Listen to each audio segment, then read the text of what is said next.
Merry Christmas, everyone! Today we're going to be reading Frosty the Snowman. It started with the snow, the first snow of the season. As every child knows, there's a certain magic to the very first snow. And when it falls on the day before Christmas, something wonderful is bound to happen.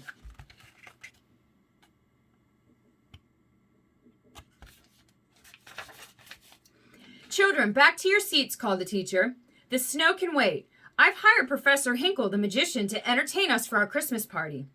Unfortunately, Professor Hinkle was just about the worst magician in the world. And so I put the eggs into my magic hat, said Professor Hinkle. Abracadabra, and voila! The eggs have turned into a mess. Where is my rabbit? Hocus Pocus, where are you? He didn't know that his rabbit, Hocus Pocus, was hiding in the hat.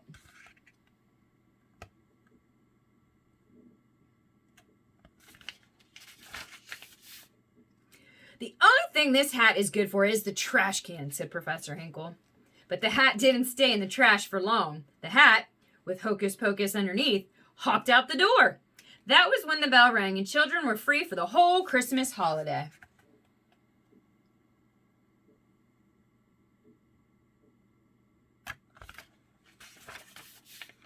Hey, look at the snow, cried the children as they ran outside.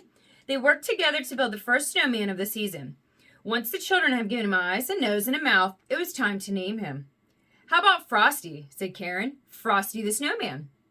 The children danced around Frosty as they sang about his button nose and his eyes made out of coal. Come back here, you, cried Professor Hinkle, chasing Hocus Pocus. Suddenly, a gust of wind blew the hat onto Frosty's head.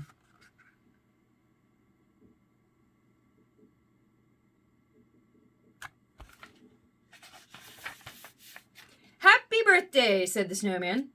Karen gasped and said, that hat brought Frosty to life. It must be magic. When Professor Hinkle heard that, he wanted that hat back. But it's not yours anymore, protested Karen. This hat will make me a millionaire, said the greedy magician, taking the hat back. Hocus Pocus felt the hat really did belong to Frosty, so he hopped back to Frosty and the children as fast as he could to return the magic hat.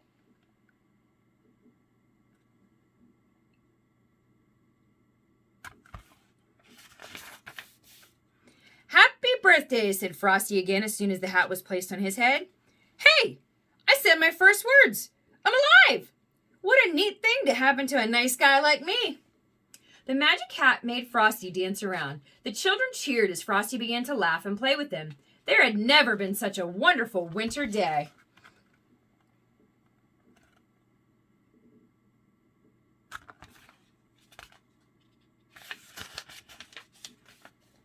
When the sun peeked out from behind the clouds, Frosty exclaimed, Oh, I'm all wishy-washy. I'm starting to melt. The children knew they needed to take Frosty someplace where he'd never melt, like the chilly North Pole.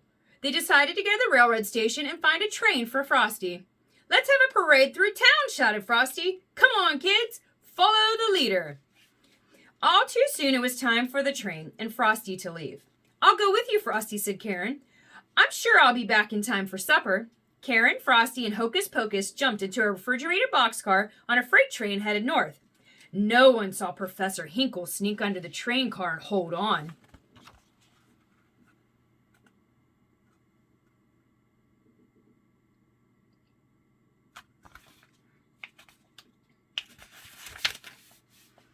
A refrigerated boxcar is a splendid way to travel.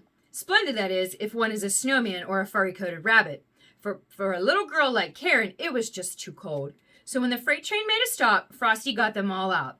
No one saw Professor Hinkle jump off, too.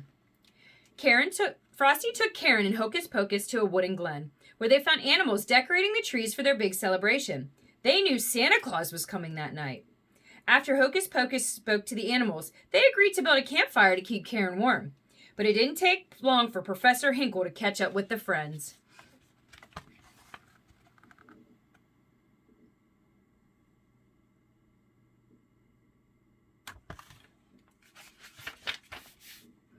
Get on my shoulders, Karen, cried Frosty. Frosty, since he was made of snow, was the fastest belly whopper in the world. Soon he and Karen were sliding down the hill, leaving that greedy Professor Hinkle far behind. At the bottom of the hill was a tiny greenhouse for growing tropical poinsettias for Christmas. It was the perfect place for Karen to stay warm. Frosty, you'll melt in here, warned Karen.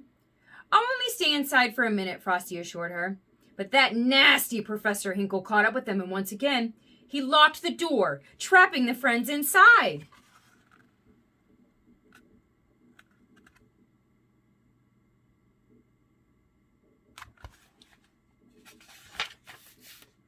That night, Hocus Pocus led Santa Claus to the greenhouse to save Frosty. But by then, poor Frosty had melted completely. Don't cry, Karen, said Santa kindly. Frosty's not gone for good. You see, he was made out of Christmas snow. You can bet your boots that when a good, jolly December wind kisses it, it'll turn into Christmas snow all over again. Just watch. Santa opened the door, and when the wind whirled in and out, Frosty was back! Santa was about to place the magic hat on Frosty's head when Professor Hinkle shouted, I want that hat, and I want it now! Santa replied, if you touch this hat, I'll never bring you another Christmas present. Go home right now and write, I am very sorry for what I did to Frosty 100 zillion times. Then maybe, just maybe, you'll find something in your stocking tomorrow morning. Professor Hinkle was very sorry indeed. He ran straight home to start writing.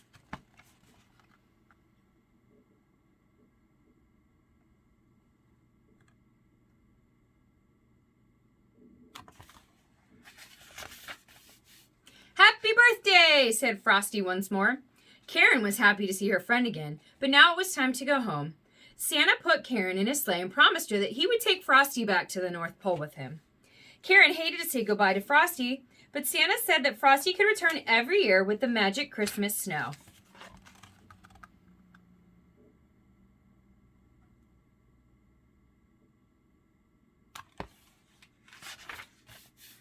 Frosty waved goodbye as he hurried on his way. He shouted a promise to return the following Christmas, and every year he did just that.